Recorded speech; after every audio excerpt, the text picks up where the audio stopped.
YouTube, how's it going? NateGrit321 back again, and today I want to make a video kind of looking back at some of my favorite games from this generation. Now, what made me want to do this video is the fact that these next couple months of the remaining 2011 and somewhat into 2012 are absolutely jam-packed with AAA titles, games that we've been looking forward to for a long time. And it's just, in my opinion, it's sort of the climax of this generation of games. I think in the next couple of years we're going to see new consoles come out, and this generation isn't going to fade out, and we're going to move on to the next big thing. But to me, this generation is very special. This PlayStation 3, Xbox 360, and Wii generation, and to an extent, DS and things like that. Because it's the first one where I've really gotten to experience every console and experience a wide variety of games.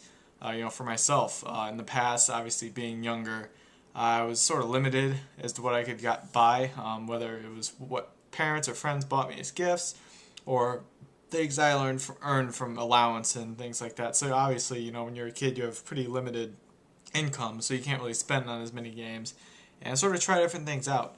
And also in this generation, online came to the forefront, so there are so many more different ways to get games. So we're constantly bombarded by, previews and trailers and demos and everything like that. So it's just such a cool generation that games are so pervasive in our lives like never before. It's such a huge medium. It's just sort of, it's really surprising how big it's gotten. And so, like I said, these next couple months have games coming out that are highly anticipated. They're sequels of games that were born in this generation, a lot of them. So this generation's really come full circle, and it's really sort of made a name for itself. And in my opinion, it's one of the best ones in history, I think. So I just want to take a look back at some of my favorite games of the past couple years, And I'm not going to do them in any sort of ranking order. I'm just going to talk about four of them chronologically. I had a hard time sort of picking out four that were milestone moments. I've had good experiences here or there. Overall, I think the experiences have been very good, but there's definitely only a couple I can think of that really were sort of wow moments, like milestones, like along the way. So I'll talk about those, and we'll start with the first one, but I'll preface it by saying that I got first system of this generation I got was the PlayStation 3. It's the one I've had the longest. I bought the original in 2006 when it came out in November of that year, or December, something like that, when I used to work at Target because I worked in electronics. And back when it came out, it was really hard to find. And so what I ended up doing was someone returned one. I ended up taking that, well, not taking it, but I bought it. I sort of like hid it behind the counter and waited and got it for Christmas, I guess. So that was kind of cool to have a sort of rare new system, and it was phenomenal. I still love it. That original one broke down. I had to buy a new one after that. But that one's been going for at least 4 years now, I think, something like that. So I've enjoyed it thoroughly. I've bought every PlayStation system since the original one, except the PSP. So I really enjoy it. And one of the first games I got with it was Call of Duty 3, which, in its own right, was an okay game. But what it did for me was it was my first online console first-person shooter experience. At least the one I owned. I had played Halo 2 and games like that in the past at friends' house and stuff. But it was the first one I owned, the first one I could really kind of call my own and earn my own stats and things like that and have my own gamer tag or PlayStation ID sort of associated with it. And I love online games. I think that's one thing of this generation really, one of the defining characteristics is that online gaming really came into its own this generation. And one game in particular that really did that for this generation and for me personally is Call of Duty 4. And I know it's really popular to hate on this franchise now. People, it's still cliche. People say, oh, it's stale, it's boring, blah, blah, blah. For what it is, it's fun. I still buy them. I enjoy them. I'll most likely get Modern Warfare 3, maybe not right away, but eventually I will. They're just fun. They're good games. I liken it to something like paintball, where it's not meant to be realistic or gritty or anything like that. It's just kind of real quick, fast-paced action in a confined environment. It's just fun. I really enjoy the game, and the people complain about the community and things like that. Just mute them. That's all you have to do. Okay, I've been telling people that for years. You can mute them from the main menu. You don't have to listen to their garbage or anything like that, and it's perfect. No worries. So, little annoying kids playing online aside, this game's fantastic. When this came out, I enjoyed Call of Duty 3 online. It was fun for what it was. And I wasn't really looking to get into this. Obviously I think I was a a freshman at the time in college, so I was poor, like all of them are. So I wasn't really looking to get a game at launch or anything like that. But after I saw the reviews, right when it came out, I think I bought it the week it came out, maybe like the Thursday of that week or something like that. That's what I always tend to do. I hold off in games, and then once I see the reaction, I usually buy it right away. Um, but once I got it and played it online, and even the single player, I was absolutely blown away. It was the first game I remember where it had that sort of unlocking progression system to it, where you could level up and earn unlocks and sort of customize your loadout with the guns and stuff. And that was a really cool concept when it came out. Now it's sort of done to death, and it's sort of expected by games. But when this came out, it was brand new. And there weren't too many games, at least on the console side of things, that were modern shooters. I think even at this time, most of them were World War II, and there was even a kind of stint for a while. People did Vietnam games, but this was really the first well-done modern game that I can think of, on consoles at least, this generation. And it really, I don't even want to know how many hours of my life I've spent playing this online. I mean, we really played it up until the launch of the second Modern Warfare, which was super hyped up. I went to the midnight release of that, but I got to give the nod to the original. It was just such a fun game to play online, and it really sort of brought me into the realm of online first-person shooters on consoles, which is probably one of my favorite genres I can think of right now. Definitely my favorite this generation, I believe. So that was a great experience. Call of Duty 4, definitely one of my favorites.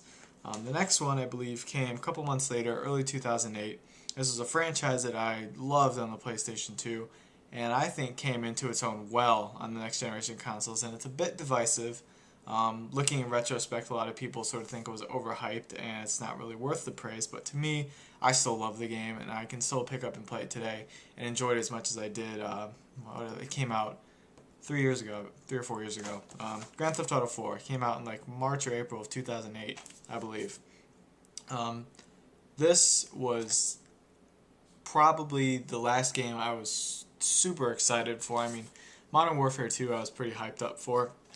But this, I was watching preview videos for this trailers and just absorbing as much info as I could for this game. You know, a month before it came out, 2 months before it came out, I was amazed by how awesome this game looked. The physics and the lighting effects and the graphics and everything, where it blew me away. And personally, I kind of liked the realistic take of the story. I'm glad they sort of went with something different. I think that with the new graphics and everything like that, they couldn't have really gotten away with a cartoony sort of, a weird kind of, I don't know, how people describe San Andreas basically is that it was so over the top and just like crazy and unbelievable that it sort of was fun, I guess, in a way. And they thought that with this one, it was too gritty and too realistic, and it sort of took away from the kind of fun factor of it. I argued differently. I think I enjoyed the story more. I was sucked into the game. I was more, I don't know. I just felt like I was more involved with the game, I guess, because of the gripping story and things like that. So I enjoyed it more. You know, I got more out of the environment than something like San Andreas or. But yeah, it was a fantastic game, and I still love it. I just recently bought one of the expansion packs for it, and it's just such a cool game, and it's just still fun as ever just to run around and cause mayhem like you did in Grand Theft Auto 3. You know, to me, it's still just as fun. And awesome game. Love Grand Theft Auto 4. This next game was one that I played before its predecessor, and I had no idea. I wasn't looking to, play this at all. It was just kind of something that showed up on my radar, and I said, I'll give it a shot. And it has turned out to be arguably probably my favorite game so far this generation. We'll see if that changes in a couple months here, but you'll know what I'm talking about.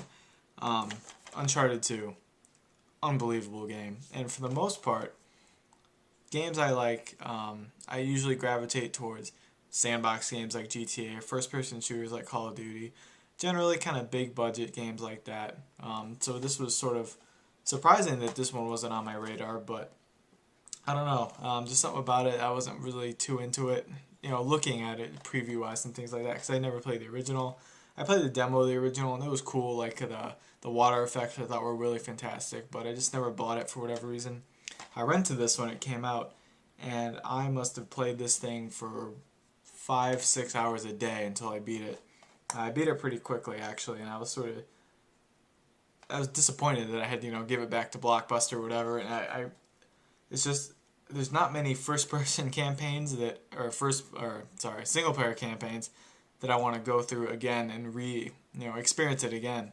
And this is definitely one of them. I've already beaten this game twice, I think, and I think I was in the middle of a third playthrough, but I never went back to it. But unbelievable game. The music in it is fantastic. The voice acting, the characters, everything about it is stunning, awesome. And having afterwards played the first game, I can tell that this one improved a little bit on the balance between gunplay and platforming. The first one was like 70% gunplay, which was admittedly a little annoying, and then only 30% platforming. This one's a little more 50-50, which is good, I think. Hopefully the third one improves even more. I can't wait till that one comes out. That should be fantastic when that comes out. Unbelievable game, really. Any PlayStation 3 owner needs to play this. And they just released a dual pack of the first game and the second game. I want to say it was like 30 or 40 bucks for both total. No brainer, buy it immediately. If you've never played those games, do yourself a favor and play it. And this game actually incorporated multiplayer, which at the time I sort of felt was kind of cheap sort of add-on they threw in at the last minute, but it was surprisingly good. Actually, the multiplayer wasn't too bad. But not something I'd get into. But it's something a lot of people enjoyed, and I think the third one we'll see how it happens if I get into that one. But most likely I'll be playing Battlefield 3 and stuff like that when that comes out. But anyway, Uncharted 2, arguably my favorite game this generation, and this one is sort of doesn't go along with any other ones that I picked. I got my PlayStation 3 in 2006. I got my Xbox. I want to say like summer of 2008, whatever the summer was before Call of Duty Modern Warfare 2 came out. I bought it then, and then really later on, like I think last fall, not even a year ago, I bought a Wii. I bought the special edition, the red one that came out I think in like November of last year, 2010, and it was sort of a random purchase. There were no Wii games that really interested me too much. So I figured I'd get it just for kind of completion's sake, just to experience some games. And admittedly, there aren't a lot of Wii games that interest me. I think I have 4, which is sort of a shame. It's just, I don't know. There's too many games that don't interest me on it. And but the one game I did buy that I really, really enjoyed so much that I can't wait to get the second game. But if it ever drops down in price, Nintendo, because they never do that, unbelievable game is Super Mario Galaxy. I had so much fun with this game. I don't know if I've ever played a bad Mario game, from the NES days to Super Mario World on Super Nintendo, Mario 64, Super Mario Sunshine, and now Super Mario Galaxy. All fantastic games. This game is so good. Just kind of what you expect out of a 3D Mario platformer. It doesn't overuse the Wii's controls. It doesn't, shove them in your face and force you to flail your controller around all the time. It's really subtle, really something that you can just do kind of lounging, enjoying the game. It's not something you have to get up and dance around for. Graphics look pretty good. The music's awesome. I really love the music in this game, and it's just such a good experience. And I can't wait to try the second one, because people say it's even better in this one. So one day when it goes on sale or something, I'll grab it, see if I can.